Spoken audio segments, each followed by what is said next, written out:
Welcome everyone to another episode of Big Brain MMA podcast, episode 36. Two quick episodes in session.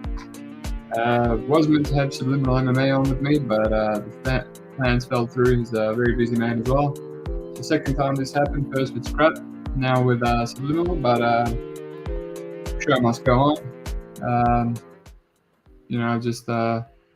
Just taped pretty much everything I wanted to tape. It's late o'clock at night. 10 p.m. I was meant to do this tomorrow, but I said, you know what? I feel like doing. I'm home alone. The misso's out. A bit of peace and quiet. I feel like doing a quick little podcast. So there's a lot of plays that I have, and some breakdowns that I wouldn't mind discussing with some people. So hopefully some people jump in live. It is a bit of a weird time, so I don't expect too many, but. Yeah, I'm excited about this guy. I've got a lot of plays between Cage Warriors, UFC, and at the end I might give some of my KSW plays as well. So it's a little bit scary with how many plays I have. But if you see the reads, you got to go for it. So at the same time, it's also quite exciting. So let's get straight into it. All right. So Faisal Malik, Leon Gittins. So Malik was meant to be fighting last week. He was one of the fighters I was looking to fade with Festus, African bloke that lost to Connor in his Cage Warriors debut. I think Festus was gonna stuff his takedowns, or some of them, and probably knock him out most likely. Malik's level of competition is horrendous. Andy Bogus. 0-0, 1-0, 0-5, 0-2, 0-3, just absolute bums. I mean, he's fought better people on his amateur scene. But yeah, it's hard to tell from his tape, but I just had a feeling like Festus was going to run through him. Gittins on the other side. Gittins also was meant to fight last week. He was a play as well that I was looking to make. His fight also fell through, so now they're making these guys fight each other. And I was going to play Gittins against Salvatore Liga, who also gave me some fraud vibes. Another grappler that he was just losing position and getting reversed against, again, low level of competition. And Gittins was at a much better line, and I just thought, he's a scrambly, gritty guy, and he's just more tested. And eventually, he was going to break Liga, who, like I said, loses positions against much worse opponents. But both those fights fell apart, so now they're facing each other. Obviously, I favour Gittins against someone who I think is a fraud, Malik. I don't think Malik can impose his game. I don't think he's not going to make Gittins quit. I don't have the odds yet, but they have opened up today, and they're pretty trash, honestly. I thought maybe because they were pretty generous on Gittins last week, they might be generous on Malik as well. But no, it's worst. So on Betway and one more bookie, and they're both worse than minus 200. So no play for me. Maybe a parlay. I don't know, but yeah, Gittins should run through this dude. I mean, it just seems like a fraud. All these fights are set up. So I've got Gittins there. On to the next one. Milada Hardy versus Tom Mearns. Or Means, I'm not too sure. I'm pretty sure it's Mearns. Mearns is a decent fighter, much better than his record indicates. 9-7. He's a grindy, gritty wrestler. He's fought a decent level of competition in Cage Warriors as well. Hardy, I passed on playing a Hardy in his Cage Warriors debut against Antonio Sheldon, who is actually fighting later on the card. It was about $1.66, so quite generous odds. I even paid for his Celtic Gladiators fight against Harvey, who Harvey's fought someone on this card as well. It was 3-0 at the time, just to see what it was like, and I didn't like how chill Hardy was, and the grit. I liked the grittiness of Sheldon. I thought maybe I don't like fading these gritty guys, and I also thought it was a step up for Hardy, but I mean, Hardy handled it well. He dropped Sheldon in the first. He still got taken down, got his back taken, which Sheldon's really good at. But he just, got out of it. He was composed. He's a very cerebral fighter. Southpaw, he got out of it, and then he started to get his own takedowns. And by round 3, Sheldon just kind of consolidated bottom time and lost a clear decision. Right, so what I've seen from Hardy there is he's a good fighter, and every time he gets a step up, he just seems to level up. Mearns on the other side, I mean, he's fought a who's who. He's like I said, just a gritty wrestler, and a lot of his wins and losses are decisions and split decisions. I mean, he had a rough little stretch where he lost 5 in a row. Steve Amerville knocked him out. I lost the decision to Yosin Belhaj. Steve Hooper triangle choked him. Jeremy Patley decisioned him. Kieran Lister decisioned him.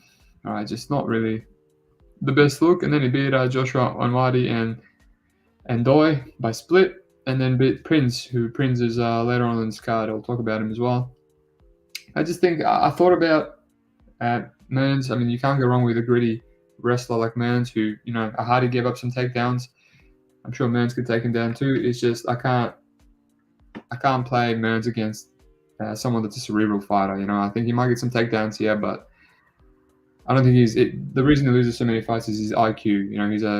He's an aggressive wild man, gritty wild man, durable, but he's just not very smart, and he just doesn't adjust, and he always fights the same. So yeah, I just think someone like a Hardy's gonna adjust and maybe pick him apart, get his own takedowns. He's got really good timing on his takedowns, and just be the more well-rounded fighter. I wouldn't really parlay it, just because Mearns is someone that is gonna make it sweaty.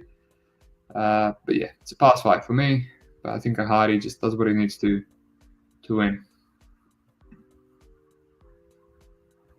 Manny Akpan, Samuel Bark. Now, I don't have a play here, but I'm really close to playing it. I chucked Manny Akpan in a parlay last time he fought against Hutchinson. The reason I didn't play him straight is obviously because he's just not a trustworthy guy. So he's an absolute showstopper. He's doing he's pulling guard, he's throwing spinning shit, unset up. He's spinning shit, spinning elbows, spinning wheel kicks, jumping triangles, and he's just not someone you want to play at favorite odds because he just has no concept of winning minutes. All right, and you don't want to bet on someone like that at favorite odds. All right, I chucked him in a little parlay because I still thought he most likely knocks out Hutchins, and he was losing that fight. He was on bottom for the majority of the fight. Pull guard, got taken down, got reversed. And then as soon as he got up, he did a spinning wheel kick and knocked Hutchins out. It was just beautiful. He's such a wild card. His triangle choked Liam Malloy, who's on this card. He's decent. He knocked out Ben Ellis with punches. He's got a lot of power for a small dude. Right, this is a featherweight. He's just an explosive, athletic dude. That just throws spinning crap, and you can end it by submission or by KO at any point. And then Samuel Bark on the other side. He's a well-known Muay Thai fighter in Sweden. I think he has around 70 fights. I mean, his nickname is Simone Dekkers, which is pretty funny. It's obviously based on Ramon Dekker, an absolute legend of Muay Thai fighter, Ramon Dekkers. So it just tells you all you need to know. But the first fight I watched of him was Denis Jurakic, which is a Serb dude. And the fight was over, and they read 30-27. And they gave it to Samuel Bark, and I thought it was Jurakic won round 1, round 2 in my eyes, and gassed a bit and lost round 3. But I thought it was a clear robbery, right? So he got wrestled there. He got wrestled there and kept against the cage for all 3 rounds. Then Loof, I didn't watch the Loof fight where he lost a split. It's on Fight Pass, but I didn't want to watch every single fight because 2 or 3 fights gives me all I need to know. Alexander Chitoran, same stuff in UAE Warriors. Held up against the cage, grinded on, taken down. First 1.5 rounds. In the third, he lands a knee, he rocks him, almost finishes him. Chitoran just keeps grinding, goes to a decision. Split decision, 29-28, and they give it to Bark again. And the commentators are like, okay, we don't agree with that. I honestly thought it was going to go the other way. We had the other guy rounds 1 and 2. So I'm seeing a bit of a theme here, and his loss is a split decision as well. So the Loof one, which I didn't watch, so I'm assuming, got held up against the cage there as well. So Fight Pass, I didn't bother. I had to tape all Cage Warriors today, so I didn't have time. And then he goes against Tobias Harila in Cage Warriors and knocks him out with a knee, right? So he's got really good knees. He's a good Muay Thai fighter. He got taken down there as well. So there's a theme here. He's a Muay Thai fighter. He's fought, since 2001, 21, pardon me, 1, 2, 3, 4, 5, 6 times. So he's obviously transitioned to MMA. He wants to make up for a lost time. He's 30 years old, and he's just fighting a lot of MMA, and he's obviously got a bit of weakness in takedown defense. And he's a $1.30 favorite here. $1.30 favorite. So he's fighting against a guy who's Akpan, who can KO anyone or submit anyone at any point. He will get takedowns here, no doubt in my mind. Agwan is so strong. When he actually goes for wrestling, he's throwing people around. Like I said, he's very athletic and very explosive. And obviously, he's hard to trust because, like I said, he's pulling guard, he's doing stupid shit. He might get knocked out by this Muay Thai fighter who hits like a truck. And I don't know if I can really trust Akpan to go down the path of a wrestling game plan. But I mean, he can knock him out potentially. It's MMA. He can throw some spinning shit. He can pull guard and submit him because obviously this guy's a Muay Thai fighter and he's fought nobody in terms of level of competition. And if you are going to bet Akpan, this is the odds that you bet him at, $3.50, almost better than minus 400 odds. All right, so haven't played it yet just because it's a very volatile, crazy fight, and I guess I can see Bark knocking him out. I've never seen anyone knock Akpan out. I mean, he's just been submitted. By Kai Harvey. That's the guy that I mentioned someone before earlier. I can't remember now. He's never been knocked out. No, he has in round 4 against Jordan Barton. So obviously he gassed. So yeah, I mean, you gotta sprinkle a little bit of Akman. I mean, he's a wild card. Anything's possible, and the odds are so great you can just sprinkle a little bit. Obviously, a finish would be great, but I'm not gonna get those odds on Cage Warriors. So interesting fight, interesting odds. But yeah. Probably end up on Akpan in some way. Okay. Orlando Wilson Prince versus Liam Malloy. We've got another potential play here. So like I said, guys, a lot of plays today. Let me just have a sip of my tea.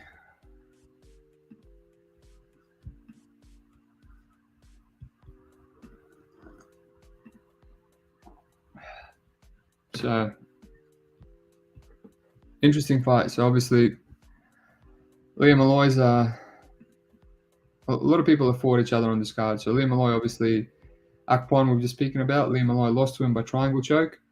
Really good boxer, southpaw, 3-2, probably better than his record indicates. He's one of those young Cage Warrior guys. Decent amateur record.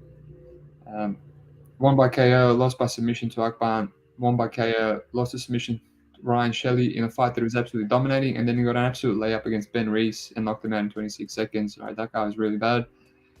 And on the other side, I got Orlando Wilson Prince. Now he's a black belt from Netherlands. Only one fight outside of Cage Warriors that I could find on YouTube. Right, just takes the guy down, mounts him. He thought he finished him, started celebrating, but the fight wasn't over yet, and then he took him down again in a second and illegally kneed the guy. And then he got a third chance, took him down and finished him. Just rear naked choked him. Just a lot of mistakes in the small period of time. But, very good jiu-jitsu, you could tell. Explosive guy. And then he had a Cage Warriors debut against Tom Mearns, which I just mentioned before. And he lost the 29-28. And honestly, from the tape I saw on YouTube, he handled himself much better. So against Mearns obviously took him down. Which he does to everyone. At first, I thought Prince might have bad takedown defense, but when I taped Mearns right after it, he's taking everyone down. So he took Prince down. Prince got up. Now he wobbled him. He wobbled him with a nice kick in the second part of me. He was landing a lot more than Mearns, and then he wobbled Mearns with a 1-2 in the third as well. So he switches stances. He's got a variety of kicks, snappy kicks. Obviously, I mentioned a tip to the face that wobbled Mearns, and Mearns is very durable. 1-2. I just think he's a $3 underdog here, so it's a bit crazy to me. Obviously, I know Malloy is very good in boxing, but I think he's susceptible to making a brain fart and getting submitted. Obviously, submitted by Akpan off his back in guard, which is that you only see that in women's MMA in this day and age. And Ryan Shelley, that fight, that's the better Shelley brother. He was dominating him. He was stuffing his takedowns, and he was, lighting him up. He even had Shelley's back, and then in the scramble, as he got up, Shelley got up with him and arm dragged him and got to his back and instantly jumped on his back, locked in the rear naked. It was just one mistake, and he got subbed and completely lost the fight that he was dominating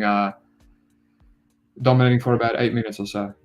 Right, so I think he's susceptible to brain farts and to getting submitted. That's 2 of his professional sub losses.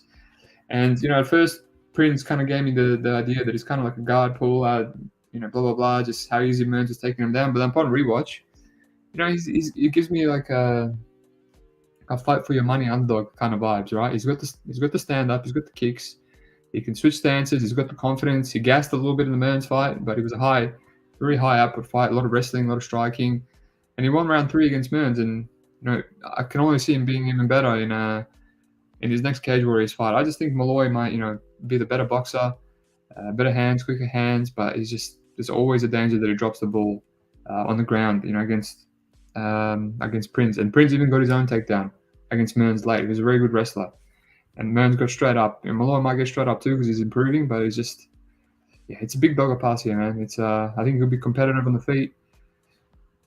Obviously Malloy way better hands, but why else is he such a big dog? He's not trustworthy. He's 3-2 for a reason. He's dropped the ball twice now and been submitted against not the best fighters. Ryan Shelley and Akpan. I just said he's a guard puller. So Orlando Prince, another play for me. Just plays all around for Cage Warriors. Let's hope he doesn't burn another anus on the body. UFC betting experience. Thanks for joining me, mate. Late night. Don't have much other company.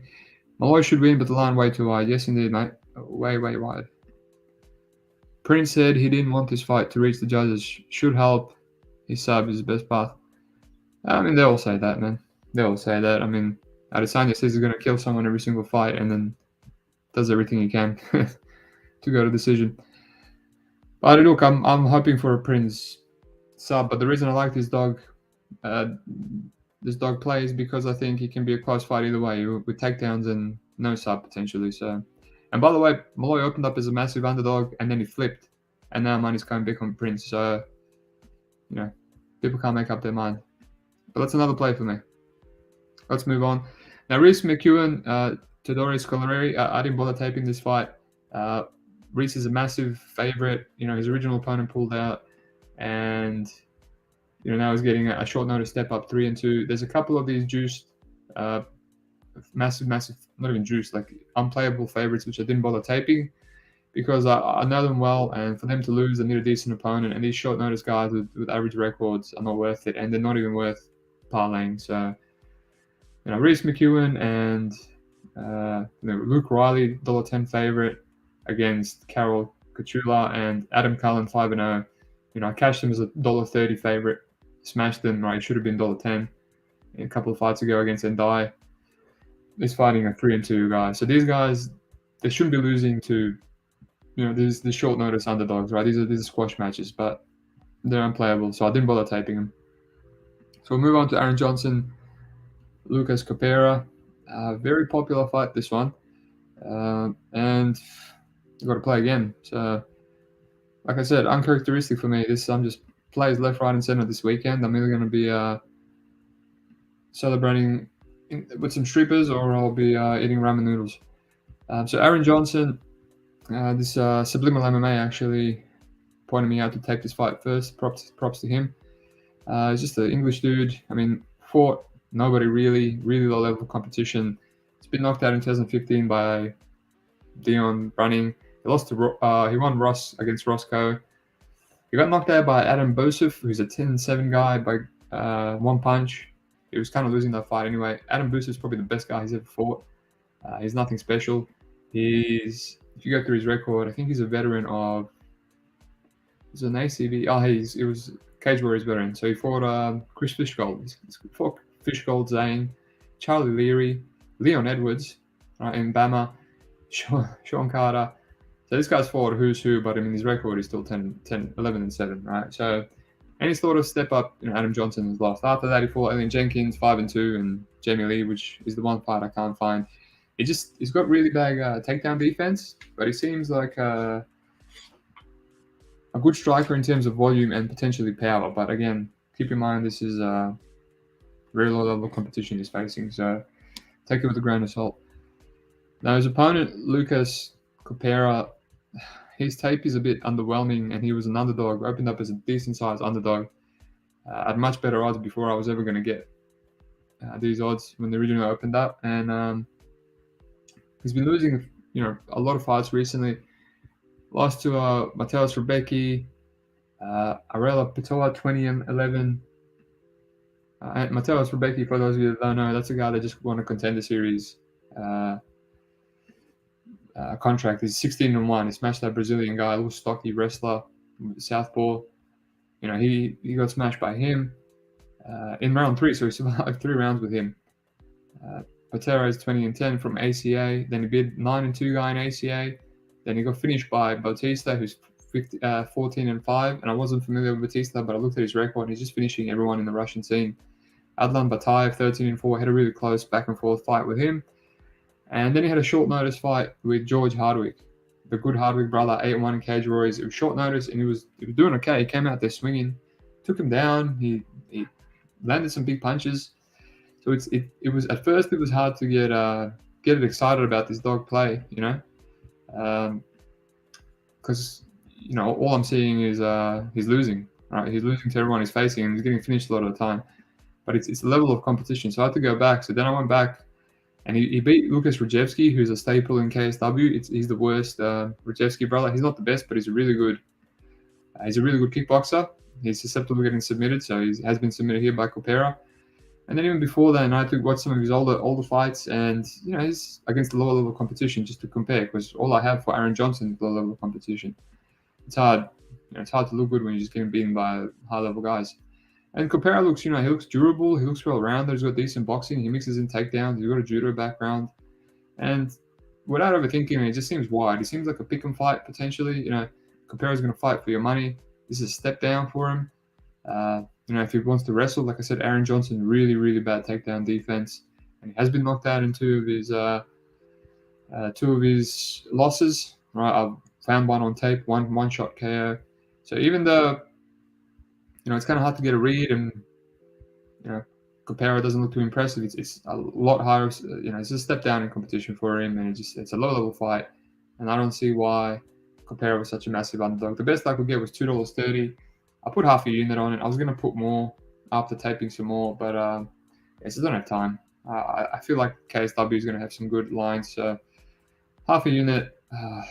Some people are very confident in Copera. I don't always like being on the same side as the public, but a lot of the time with regionals, that's good. UFC, it's a bit different, but regionals, when the public finds a good dog, they end up winning. So Copera, another play, $2.30.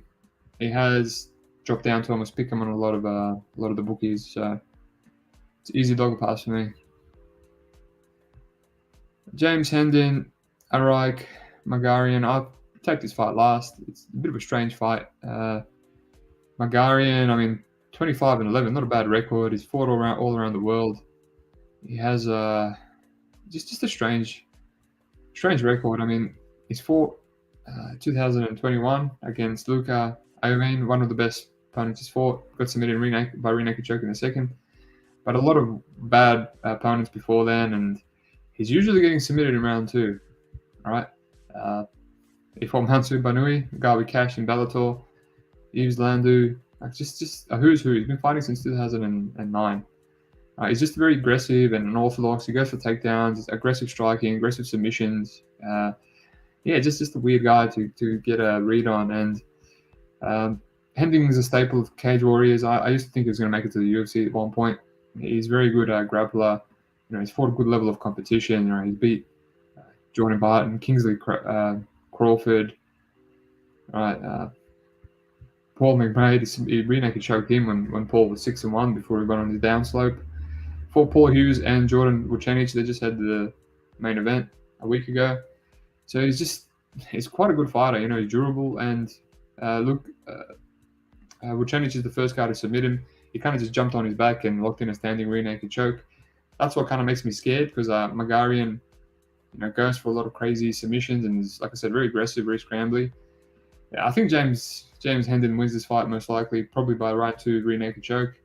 But it's just yeah, it's just don't really feel like pulling parlays or anything. It's a bit of a, it's not one of the favorites. It's a bit of a weird fight. I got a weird feeling from it. Not interested in it. If you want to see a messed up knee injury, watch the Steve Belafonte fight from 2016 on YouTube. It's just horrendous, horrendous. Made me cringe, and I don't usually cringe. What do we got here? UFC betting experience is a small bet on the Polish guy as well. Happy to hear on him as well.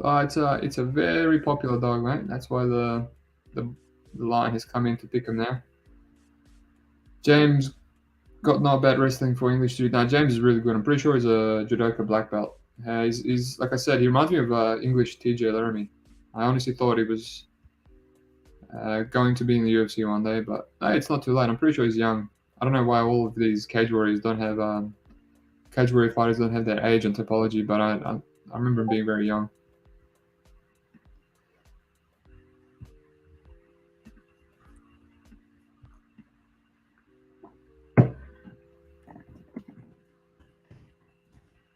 Okay. What is about that? Just have to respond to someone. Next fight, Sam Kelly, Jack England. Sam Kelly, I think Jack England smashes him here.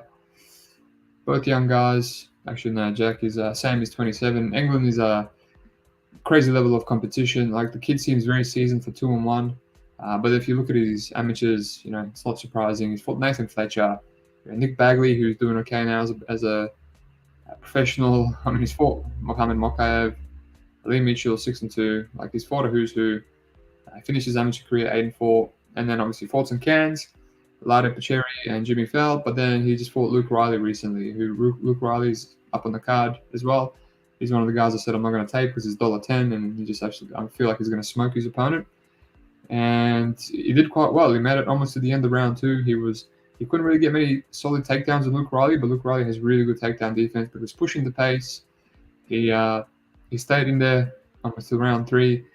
And if you know Luke Riley, man, a lot of people don't survive with Luke Riley for that long. Like he's round 1, round 2 KOs. Right, he's a beast, and he's only going to get better. Jack England, he once he gets on the ground, he's good on the ground. He looks to wrestle, but he's got some nice hands as well. Just a very mature, complete fighter, right? Despite not having many pro fights.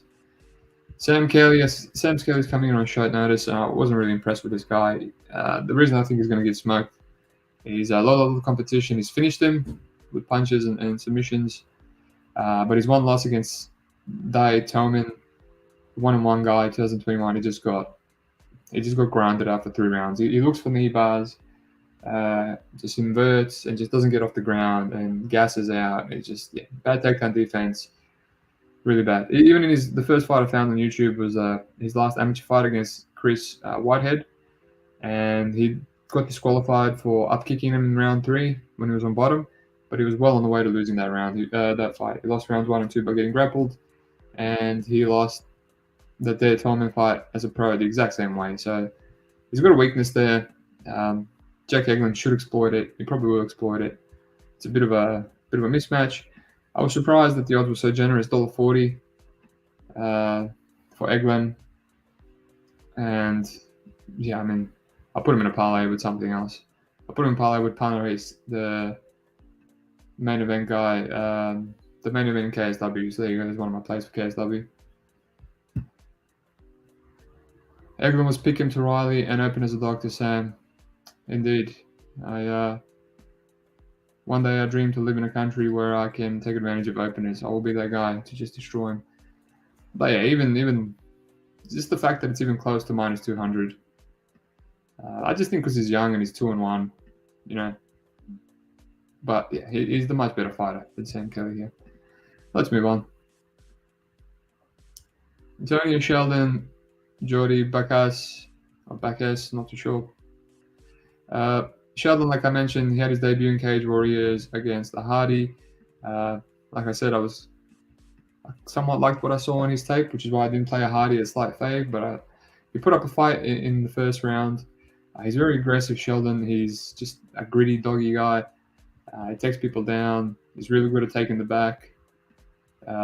He's dropping a lot of people, but he's also getting dropped himself. Right, he lost to Roscoe, same guy that just beat Johnson, the guy fighting Polish dude. So Roscoe has been on a few records. Not the best guy. He's 2-2 currently on the English regional scene. Got knocked down round one by Anthony O'Connor, 2-2. He gets dropped a lot. He's been dropped in some of his wins as well. Obviously, like I mentioned, Milada Hardy dropped him in the first round. He's just a all systems go gritty guy, and he kind of looks good on tape. But the one thing that's consistent, he gets dropped and he slows down bad in rounds 2 and 3. But he keeps it up. He pushes through, right? He just pushes through. He just gets a bit sloppy. Jordy Barks, he's got a judo background. I couldn't get much tape on him. I saw one fight. I think it's against Shamil Oyaso, a 1 and 2 guy. Just took him down and instantly just pounded him out. It looked like a mismatch. And then the other fight was against the Salmanbek, the Maev, 9 and 5 in Versus MMA. It's on YouTube, and he got wrestled there, and he gassed out pretty quickly. So Salmanbek now is 10 and 5, and his only losses are David Dvorak, Alex Tolovian. Just good fighters, man. Good fighters. So it's like, okay, I was about to lay the juice on Antonio Sheldon. I even like what I seen against his fight with the Hardy. I'm just like, oh, this Jordan Bakes can't stop a takedown, even though he's got a judo background. He's going to just get outgrinded, gritted by this guy. But I can't, it's not the worst odds either, $1.60, but I can't find any other fight. And his other loss for Jordan Bakes is Arthur Aliev, another Russian sounding dude that's 6 and 1, and now he's 8 and 2, and he got decision, didn't get finished. So, what my wiki capping is telling me, it's, he's losing to good fighters, but he's beating all the bad ones, and he's not really getting finished. If Antonio Sheldon takes him down, backpacks, and doesn't finish him, is his gas tank going to rear its ugly head? His back's actually a decent fighter. So I don't know. I didn't want to force this one, but I lean Sheldon. It's kind of like he's a decent regional, fighter. I think he can make a good career in Cage Warriors if he fixes some mistakes, some gaping holes that he has. Okay, Luke Riley, I said I won't talk about that one. Adam Cullen, likewise. Okay. Aaron Abbey versus Stipe Miocic. So, interesting fight. A lot of line movement on this fight just as I was taping it today. So, this is the first fight I taped in the morning. I remember Aaron well. I was taping him extensively for the Fanny fight. Just a little gritty little grindy grappler, right? Not much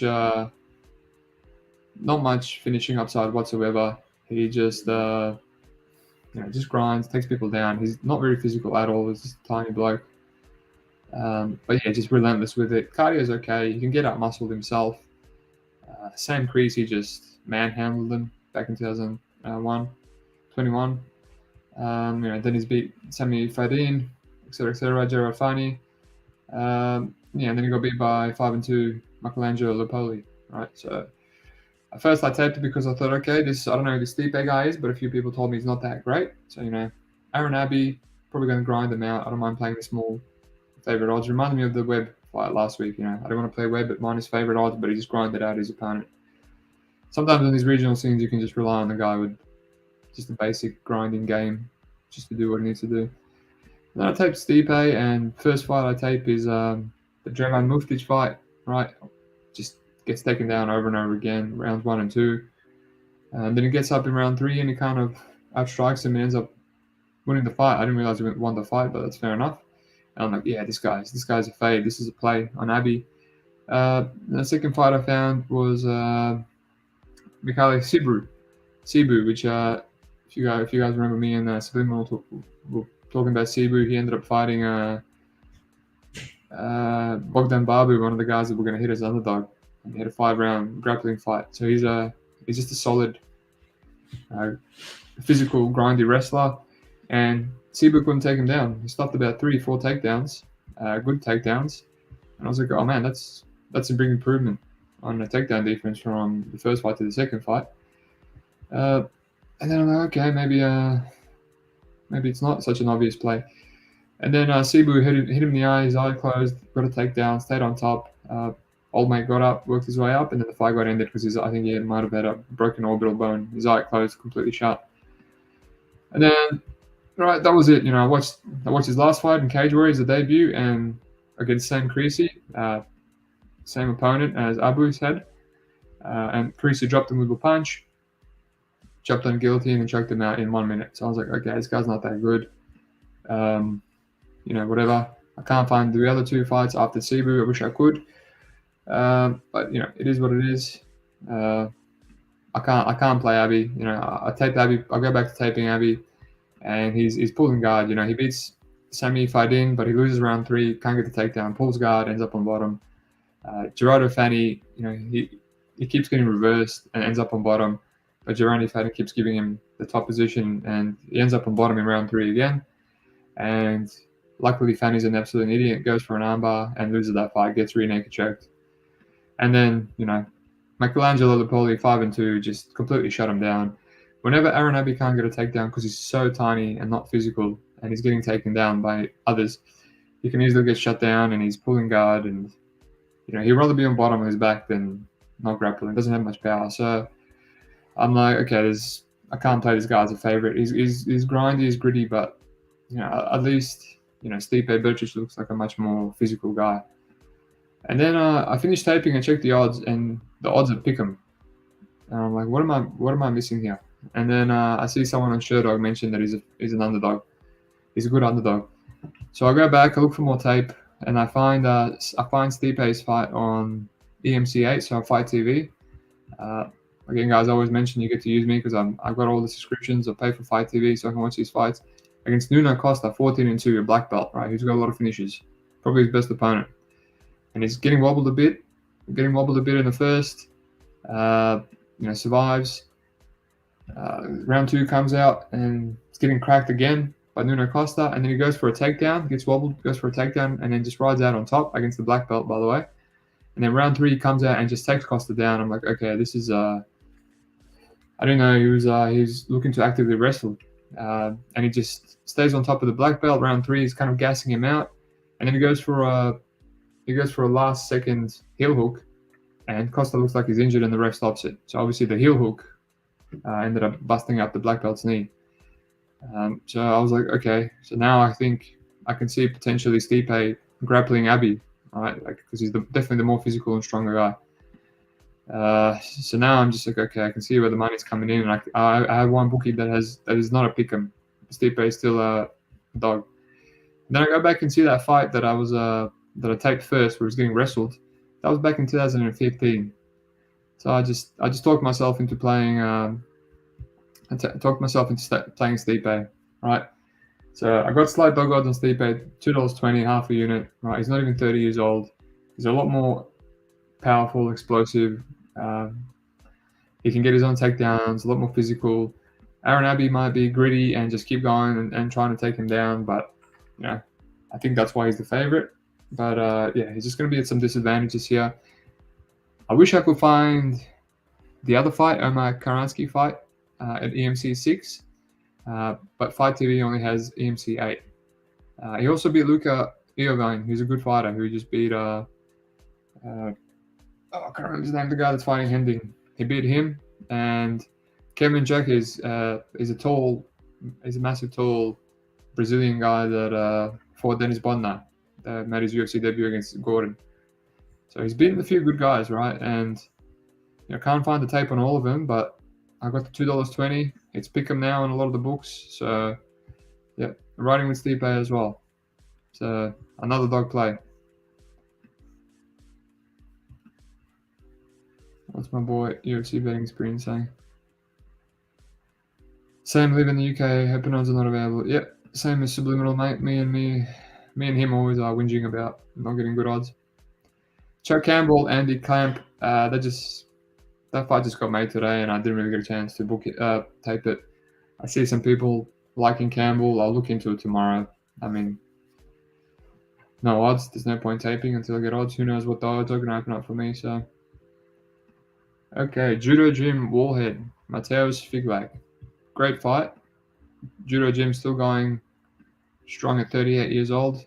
What a beautiful record. 32-11. bit of a career resurgence. A couple of wins in Bellator,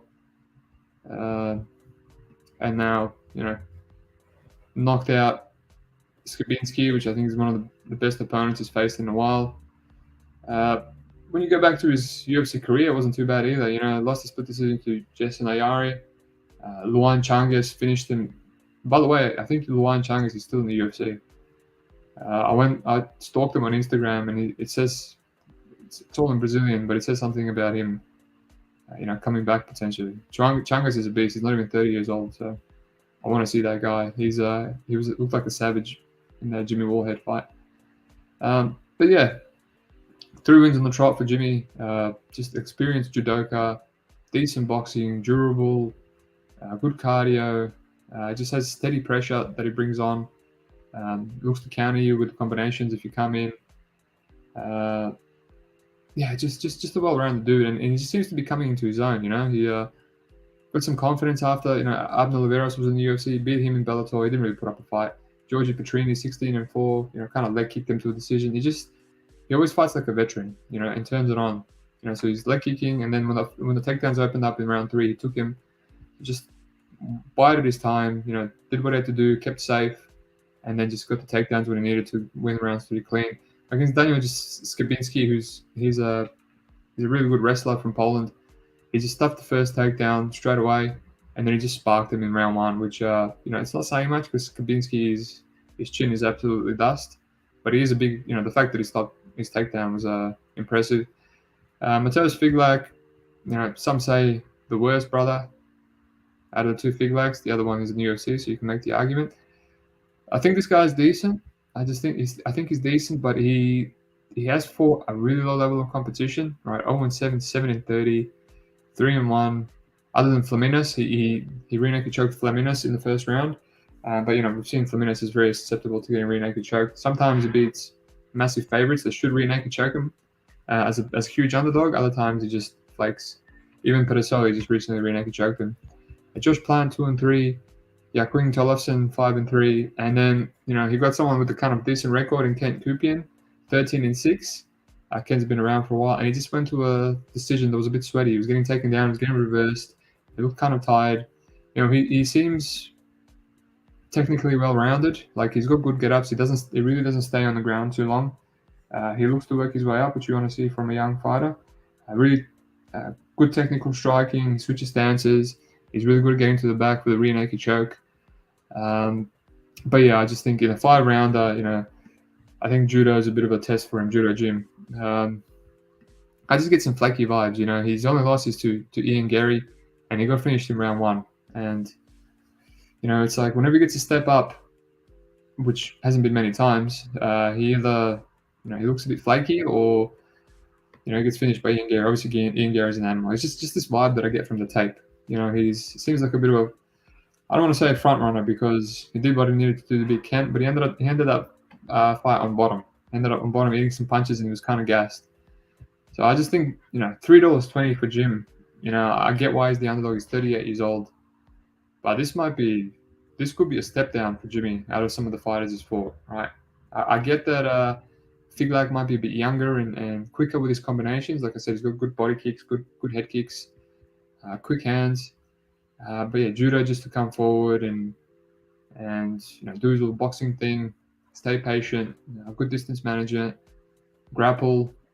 I think the 5 rounds actually favors judo gym, with the experience. He just seems poised for this opportunity. So I got another play here. Now this one's just a sprinkle point, $350 on this one, 0.3.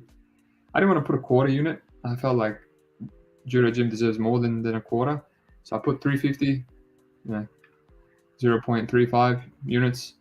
Give me a bit of I didn't want to put half. I don't know, something about putting money on a 38-year-old. Feel like could be improving as well, but I just, from what I saw on tape, shout out to Subliminal. He also told me to take this one first. I didn't want to be on the same play as him, but he's got a good eye for these regionals, and we're always on the same page. That's why I like to do my Cage Warrior podcast with him. So yeah, I think Judo Jim's going to surprise a lot of people, and even if he doesn't get finished, he's going to look value here.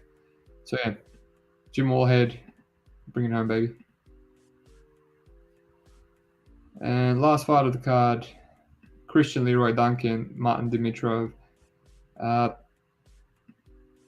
Sucks that we have to end on a bit of a downer note. I mean, I think Duncan should beat Dimitrov. I think Dimitrov is a bit of a fraud. He's fought nobody. He's a southpaw brick house wrestler. Really low level of competition. 5-2, 3-11. Just nobody's. He's lost twice early in his career to decent fighters, but that was like 10 and 8 years ago. But yeah, just nothing I really like. When it's a higher level of competition, he just goes to decision. You can't really finish him. Yeah, I made a lot of money on Duncan, playing him against Milan. I think we got like $1.40 there. Very generous. He was always going to knock out Milan. Had 5 rounds to do it. I still wouldn't play Leroy. I think, in a weird way, I think Marian Dimitrov might be a tougher opponent than Milan. I think he might be stronger wrestler, maybe more durable. And Leroy can be taken down. But yeah, he gets taken down in a lot of his fights, right? I didn't go tape all of them, but I know exactly how he fights. He gets taken down in 90% of his professional fights. But then he stands up and he just mixes it up, and he's got beautiful striking, flying knees, spinning wheel kicks. I just think this is his fight to lose, but the odds are insane. It's not even parlayable. Who knows? Maybe Dimitrov surprises us. He hasn't fought in 3 years, but I don't think he has much to offer other than a grinding game plan, and I don't know if he can do that. I don't think he can do that for 5 rounds. So Duncan to win here. Yeah, nothing I can advocate to play here. I'll address the comments quickly and then I'll go through my favorite bets. Figlac, toughest test in my opinion. The line is too wide. 100%. Judo Gym. Well, obviously Gary was a tough fight for Figlac, but yeah, Judo Gym is going to be a tough one for him.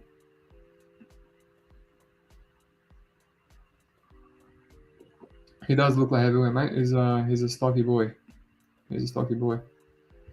Oh well, I think that's it. What do we got here? Not even 11 o'clock. Still time to sleep. I'll quickly go over my best bets. So as you've seen, I've got a lot. I was excited to talk about this card.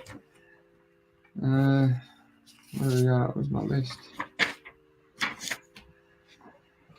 So I'll go over everything again. So Liam Gittins probably should finish this fraud. Line is a bit silly. Hardy, Means probably has a bit of value, but I don't trust him against a cerebral fighter. Manny Akpan, I think this line is insane. I know he's a bit of a weirdo and untrustworthy, but he's always live for a finish. Might have a little sprinkle. Prince is a play for me, half a unit, $3. I think he can keep it competitive, and he's got massive jiu-jitsu upside. Aaron Johnson, Copera. I've got a dog play there, half a unit, pending pass. Eglin, I got him in a parlay with Panares in KSW, but I mean, I know Scrap Cap is playing him straight. There's a free play from Scrap, if you're curious. Antonio Sheldon, Bacaz pass. I got a little bit on Stipe Burčić over Aaron Abbey, $2.20. I think he's just a more physical guy. I think he can wrestle Abbey here. I think Abbey's going to be pulling guard. You're making some guesswork, but it is what it is. Jimmy Wallhead, small play against Fieldblack. I think this is a tough test at 5 rounds. I think he's better than his line indicates, and pass on the main event. So my favorite plays. What's my favorite play? I don't want to say Copera because I feel like it's a bit of a cop out. Everyone is on Copera. Obviously the line got smashed, but I might not have a choice. I like. It's all about half unit shots. I like Prince. Fuck it. I'm gonna call Prince, and I'm gonna call Prince and Judo Gym are my 2 plays. Prince and Judo Gym, bringing home Judo Gym, 38 years old, do it for the oldies. And I know Subliminal likes Copera as well, and Judo Gym, so there you go. You got good plays from both of us. As for KSW, only a couple of fights I taped, and I have a play that I really like, so I'm on Hoy, $1.77. I think Hoy's a beast up at welterweight. His opponent, Arthur, is not the greatest. He's young, 25, but he's a sloppy grappler. He got dropped multiple times in his last fight. He got submitted by Saint Denis. Let me just check. I'll quickly break this down for you as well while I'm live, because I won't be doing KSW. All right, so Arthur Stepanyak. So he got submitted by Benoit Saint Denis, which is, whatever, years ago. He fought Walter Gaza in a very sloppy fight. That was his second last one, right? And he submitted Walter in round 3 Kimura, and it was a very sloppy fight. And if you look before that, Urosh, Lewis Long, and NCAP all submitted Walter in round 1 in Bellator, right? So he's not a good fighter. He's a very bad fighter. Gets submitted by everyone. It's just Arthur is a sloppy grappler. He gets dropped. He gasses out. And Brian Hoy, I think the only reason he's not a massive underdog, a massive favorite, is because he lost that fight to Daniel Scatizzi. And I bet Scatizzi there's a $3 underdog, and he looked amazing. Scatizzi couldn't get him down. He got a head kick in round 2, which won him that round and the fight. But just Hoy dominated him in round 3. So I think Hoy at welterweight, he's got a lot of power. He's knocked out a 7-0 Muay Thai guy in UAE Warriors, and then knocked out a guy that even Roberto Solic couldn't knock out in his KSW debut as a $3 underdog. So I think Hoy is going to do what he can here, stuff takedowns, and I think he's going to knock out Arthur Stepanyak. So $1.66. It's a 1-unit play on KSW as well for you guys. There you go. Thank you, mate. Thanks for joining, keeping me company. Love the Hoy play. Been thinking on it all week. Yeah, I'm pretty confident, mate. So if he loses, you can come back and abuse me. Other than that, thanks for everyone for joining. Like and subscribe. I enjoy breaking this card down. A lot of plays. KSW, Cage Warriors, pay-per-views. Let's hope it doesn't bite me in the ass. But other than that, good luck. Thanks for listening, and I'll see you soon.